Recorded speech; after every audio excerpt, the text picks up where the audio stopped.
ये एपिसोड भी स्टार्ट होता है बिल्कुल उसी सीन से जहाँ पर वॉरियर लीशन बहुत सारी थंडर पावर को इकट्ठा करते हुए एक बहुत बड़ा लाइटनिंग अटैक क्रिएट कर रहे होते हैं। ये इतनी ज्यादा पावर थी कि उनसे भी संभाली नहीं जा रही थी, लेकिन वो किसी न किसी तरह करके इस पावर को संभाल रहे थे। अब जैसे ही उनका ये अटैक क्रिएट हो जाता है तो रॉयल पैलेस की टीम को भी ये मालूम हो जाता है और वो सभी लोग ये देखकर डर जाते हैं और कहते हैं बुरा हुआ। ये कहने के बाद वो फौरन से वहां से अपनी जान बचाने के लिए भागने लगते हैं। वॉरियर लीशन उन्हें भागते हुए देख लेते हैं, इसलिए वो जल्दी से अपना लाइटनिंग अटैक उन वॉरियर्स के ऊपर करते हैं, लेकिन इनके इस अटैक की पावर इतनी ज्यादा थी कि वो इसे संभाल नहीं पा रहे थे, जिस वजह से ये अटैक जाकर एक चट्टान से टकराता है। ये देखकर लीडर होंग जल्दी से आगे बढ़ते हैं और उन वॉरियर्स के पास जाकर अपनी डोमेन को यूज करते हुए उन सभी को अपनी डोमेन में फ्रीज कर लेते हैं। कैप्टन की इसकी पावर काफी ज्यादा थी, इसलिए वो आसानी से लीडर होंग की डोमेन को तोड़ सकते थे, तो वो अब उनकी डोमेन को ब्रेक करके वहां से बाहर आने ही वाले होते हैं कि तभी अचानक से वॉरियर लीशन दोबारा से उन पर अटैक कर देते हैं। वॉरियर लीशन का ये अटैक लीडर होंग की डोमेन के अंदर आकर और भी ज्यादा पावरफुल हो गया था, जिसकी वजह से हम देखते हैं कि लीडर होंग की डोमेन में से चारों तरफ से थंडर पावर निकल रही होती है और ये सारी की सारी थंडर पावर जाकर सीधी कैप्टन गिस और उनके बाकी सभी टीम मेंबर्स के ऊपर भी इफेक्ट करती है। ये देखकर वॉरियर लीशन अपने अटैक की पावर और भी ज्यादा बढ़ा देते हैं और जितनी भी पावर उन्होंने आसमान से कंज्यूम की थी वो सारी की सारी इन्हीं के ऊपर लगा देते हैं, जिसकी वजह से वहां पर एक बहुत बड़ा ब्लास्ट होता है और वहां आसपास के सारे माउंटेन्स भी टूट जाते हैं। इसी के साथ व्यू चेंज हो जाता है और दूसरी तरफ हमें दिखाया जाता है थंडरविंड वैली के फ्लोर का सीन, जहां पर लुओ फेंग अपने सिल्वर गार्ड्स की प्रोटेक्शन में बड़ी तेजी के साथ हवा में फ्लो करता हुआ जा रहा होता है। अब यहाँ पर उसे समझ नहीं आ रहा होता कि वो क्या करे, लेकिन तभी उसके माइंड में कुछ आता है। वो बुवाता से पूछता है, मुझे बताओ कि क्या हमें विंड मूवमेंट का रास्ता मिल गया, जिस पर बुवाता चेक करते हुए उसे बताती है, विंड मूवमेंट का रास्ता हासिल करना आसान है, लेकिन यहाँ से बाहर निकलने का रास्ता बनाना मुश्किल है,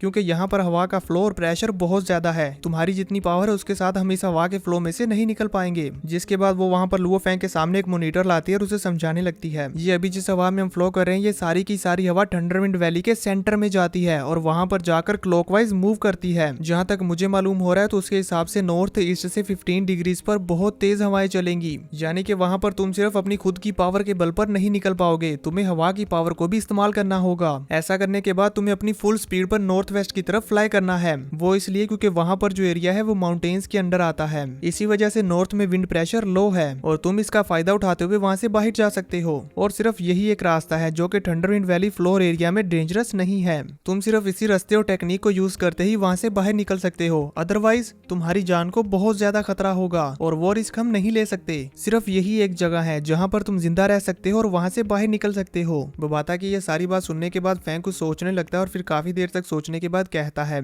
पर सिल्वर गैलेक्टिक गार्ड्स की वजह से मेरी स्पीड लिमिटेड है, तो फिर क्या मुझे यहाँ से बाहर निकलने के लिए सिल्वर गैलेक्सी गार्ड्स की प्रोटेक्शन से बाहर जाना होगा? जिस पर बुवाता उसे कहती है, हाँ बिल्कुल, और हाँ तुम यहाँ पर मर नहीं सकते, तुम्हें पता है ना हमें युनमू प्लेनेट को आगे बढ़ाना है, तो तुम इस तरह से उसे बीच में छोड़कर नहीं जा सकते।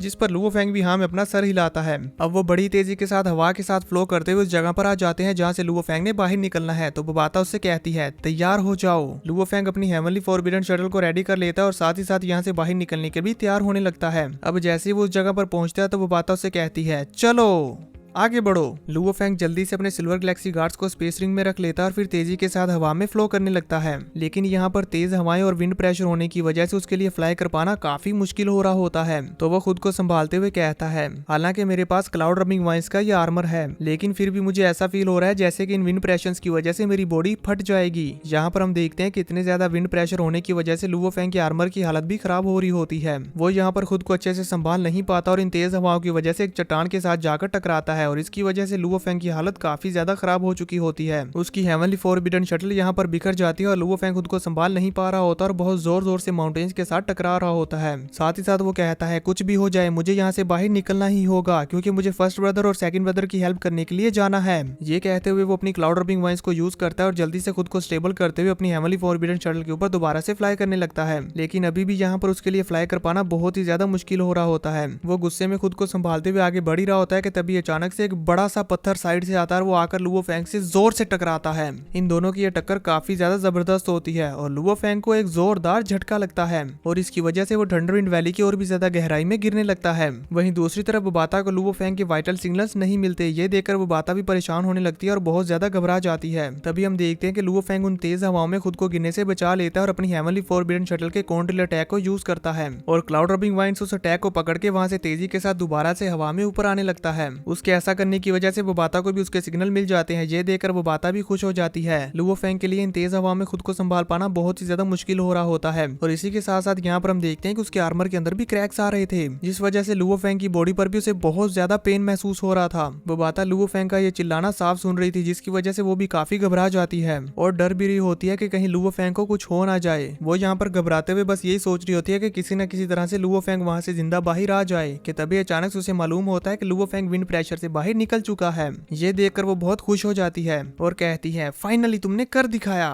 तभी दूसरी तरफ हम देखते हैं कि लुओ फेंग थंडरविंड वैली के सेंटर से बाहर आने के बाद सुकून की सांस लेता है और फिर धीरे धीरे से फ्लाई करता वो आगे बढ़ रहा होता है। वो थंडरविंड वैली के माउंटेन्स में होता है और सोचता है, यहाँ विंड स्ट्रेंथ अचानक से काफी कम हो गई, पर मुझे ऐसा भी फील हो रहा है कि यहाँ की ग्रेविटी काफी ज्यादा स्ट्रोंगर होती जा रही है। ये कहते हुए फेंग वहाँ पर रुक जाता है और अपने आसपास चेक करने लगता है कि क्या यहाँ पर कोई ग्रेविटी फील्ड है। तभी बुबाता उसे बताती है, हाँ यहाँ पर तो बहुत स्ट्रॉन्ग ग्रेविटी फील्ड है। इसी स्ट्रॉन्ग ग्रेविटी की वजह से ये जगह स्टॉर्म से अनइफेक्टेड है और ये ग्रेविटी उस स्टॉर्म को यहाँ पर आने से रोकती है। अब फेंग वहां पर उस माउंटेन को और भी एक्सप्लोर करने लगता है। तभी बुबाता उससे कहती है, पर ये काफी अजीब है, इस तरह के एनवायरनमेंट में ग्रेविटी फील्ड का होना ये अननेचुरल है। आखिर ये ग्रेविटी फील्ड यहाँ पर है क्यों? बुबाता भी इसी कश्मकश में होती है कि तभी वहां पर लुओ फेंग को फिंगचू स्टोन्स नजर आ जाते हैं, जिन्हें देखकर वो हैरान हो जाता है और कहता है, यहाँ पर तो इतने सारे फिंगचू स्टोन्स हैं। इसलिए वो बिना देरी किए जल्दी से अपनी स्पेस रिंग को यूज करते हुए उन सभी के सभी फिंगचू स्टोन्स को कलेक्ट कर लेता है और साथ ही साथ कहता है कि मुझे तो इस ग्रेविटी का शुक्रिया अदा करना चाहिए, इसकी वजह से मुझे 15 स्टोन्स आसानी से मिल गए।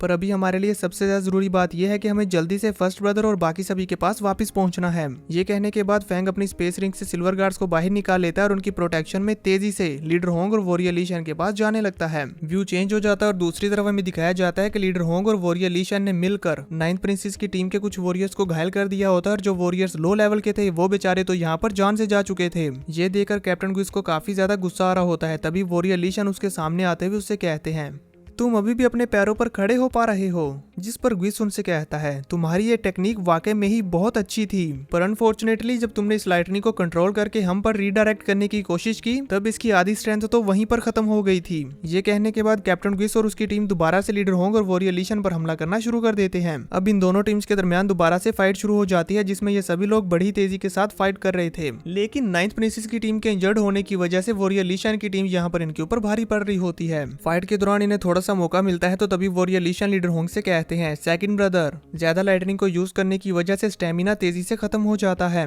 उनकी ये बात सुनने के बाद लीडर होंग सोचते हैं, ओगियो और टाई नानी अपनी पूरी जान लगाकर हमें प्रोटेक्ट कर रहे हैं, इसी वजह से अभी हम जिंदा हैं, लेकिन अगर ये फाइट इसी तरह से कंटिन्यू रही तो फिर हम ज्यादा देर तक नहीं टिक पाएंगे। अभी वो ये सोच रहे होते हैं कि तभी कैप्टन गुइस और उनकी टीम पर साइड से हमला होता है, जो कि फेंग के फ्लाइंग नाइफ से हो रहा होता है। ये देखकर कैप्टन गुइस भी हैरान हो जाता है और जल्दी से उनको ब्लॉक करते हुए खुद को प्रोटेक्ट करता है। अब फेंग वहां पर एक हीरो वाली एंट्री मारता है और कैप्टन गुइस के ऊपर एक जोरदार किक करता है, जिसे कैप्टन गुइस आसानी से ब्लॉक कर लेते हैं और फिर चौंकते हुए फेंग को देखते हैं, जिस पर फेंग मुस्कुराता है। फेंग को जिंदा देखकर लीडर होंग, वॉरियर ली शैन, टाई नानी और ओगियो खुश हो जाते हैं। अब लुओ फेंग और कैप्टन गुइस के दरमियान फाइट शुरू हो जाती है, जिसमें अभी भी कैप्टन गुइस लुओ फेंग के ऊपर भारी पड़ रहा था। लुओ फेंग को फाइट में एक जोरदार हिट करने के बाद कैप्टन गुइस उससे पूछता है, आखिर तुम सर्वाइव कैसे कर गए?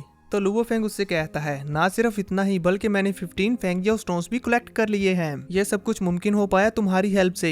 फेंग की ये बात सुनकर कैप्टन गुइस को उस पर बहुत ही ज्यादा गुस्सा आ रहा होता है और वो अपने दांत पीसते हुए कुछ सोचने लगते हैं। फिर अचानक से वो स्माइल करते हैं और कहते हैं, तुम्हारे दोस्त पहले से ही हार चुके हैं। वो यहाँ पर जिया और हुक की बात कर रहे होते हैं और तुम तो सिर्फ स्टार लेवल के लो लेवल पर हो। चाहे तुम उस स्टॉर्म से जिंदा बाहर आ गए हो, लेकिन फिर भी इससे कुछ नहीं बदलेगा। जिस पर लुओ फेंग स्माइल करते हुए कहता है, चेंज ऑलरेडी आ चुका है। ये कहते हुए वो आसमान की तरफ अपने हाथ को पॉइंट करता है तो कैप्टन गुइस ये देखकर हैरान हो जाते हैं। हम देखते हैं कि लुओ फेंग ने आसमान में अपने स्मॉल फ्लाइंग नाइफ को सेट कर रखा होता है और फेंग का वह स्मॉल फ्लाइंग नाइफ एंटीने की तरह काम कर रहा होता है, जो कि आसमान से बहुत सारी थंडर पावर को कलेक्ट करता है और सीधा नीचे की तरफ लेता हुआ आ जाता है कैप्टन गुइस की तरफ। तो फेंग उससे कहता है, सी यू सून। ये देखकर कैप्टन गुइस बहुत ही ज्यादा डर जाते हैं और कहते हैं, बुरा हुआ। वो जल्दी से अपने टीम मेंबर्स को आगे की तरफ धकेलते हुए वहां से बचकर भागने की कोशिश करते हैं, लेकिन तब तक देर हो चुकी थी। फेंग का वो थंडर अटैक इन सभी को अपनी चपेटे में ले चुका होता है। उन्हें वहां पर जोरदार बिजली के झटके लग रहे होते हैं, लेकिन फिर भी वो वहां से अपनी जान बचाकर भागने में कामयाब हो रहे थे। तभी लुओ फेंग अपने स्मॉल फ्लाइंग नाइफ को कंट्रोल करते हुए कैप्टन गुइस के ऊपर जोरदार चारों तरफ से हमले करने लगता है और अब यहाँ पर कैप्टन गुइस को संभलने का मौका नहीं मिलता और लुओ फेंग चारों तरफ से उनके ऊपर अटैक करके उन्हें बहुत ही बुरी तरह से इंजर्ड कर देता देता है और फिर उसे लास्ट में एक जोरदार हिट करता है, जिसकी वजह से कैप्टन किस दूर जाकर एक चट्टान से टकराते हैं। अभी वो खुद को संभाल ही रहे होते हैं कि तभी लुओ फेंग अपने स्मॉल फ्लाइंग नाइफ के अंदर दोबारा से थंडर पावर को कलेक्ट करता है और फिर उसे तेजी से कैप्टन किस को जान से मारने के लिए छोड़ देता है। ये देखकर कैप्टन किस बेचारे की तो हालत खराब हो जाती है। नाकामी क्लैन की टीम का लीडर भी ये देख रहा होता है, इसलिए वो अपनी स्पिरिचुअल पावर को यूज करते हुए लुओ फेंग के स्मॉल फ्लाइंग नाइफ की डायरेक्शन को दोबारा से चेंज कर देता है, जिसकी वजह से